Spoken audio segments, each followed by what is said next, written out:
you don't have to go buy a big fancy house. You can repurpose space in a house to get what you want. You just have to be able to imagine it. So I'm going to show you quickly here how we repurposed a useless room. I think it was an office. I'm not really sure. It was more of a storage room, but a useless room into what the homeowner wanted, which was a first floor bedroom and bathroom. So we'll walk through here. I'm going to start on the other side of the room. This room had no windows. And a bedroom has to have windows for egress. That's the code. So the first thing we had to do was we had to put a window.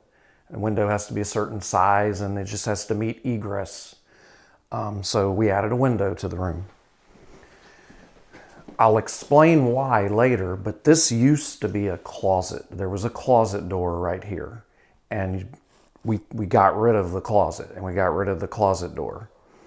In its place, behind you, we built this wall of cabinetry, and this wall of cabinetry isn't what it seems. It's actually, the purpose of this cabinetry is to take the place of furniture, because it's a small room. There's not a lot of space in here for dressers and chest of drawers and typical furniture that you'd have in a bedroom. So it takes the place of furniture, but it also takes the place of the closet that we got rid of. And that was a pretty big closet. That closet was about 6 foot by 10 foot walk-in.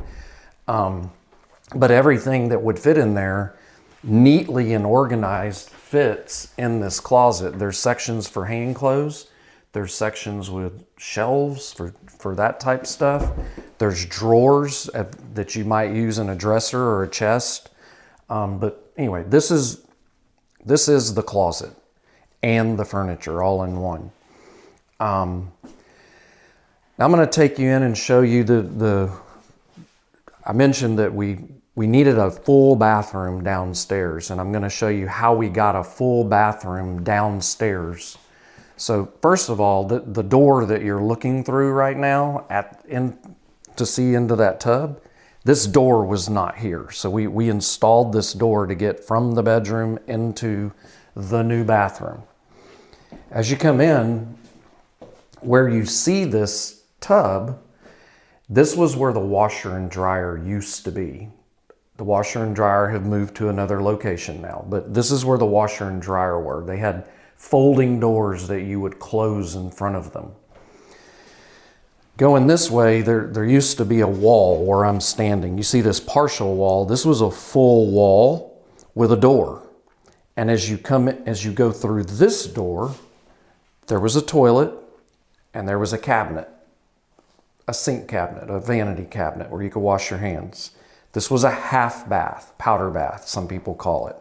So there was a laundry room, there was a half bath. As you go down further past the toilet, there used to be a wall right here. This wall behind me was the closet that I pointed out earlier that we got rid of. And we turned it into a big walk-in shower instead of a big walk-in closet. It has rain shower, handheld, main valve, diverter valve, a bench, really, really nice big shower. So you can see, just if you can imagine trying to take something that really isn't useful space and cramped and whatever, you don't have to go buy a big fancy house. You can repurpose space in a house to get what you want. You just have to be able to imagine it. And I think that we did a really good job with the homeowners' help and ideas of reimagining this space into what they wanted, which was a downstairs bedroom and full bathroom.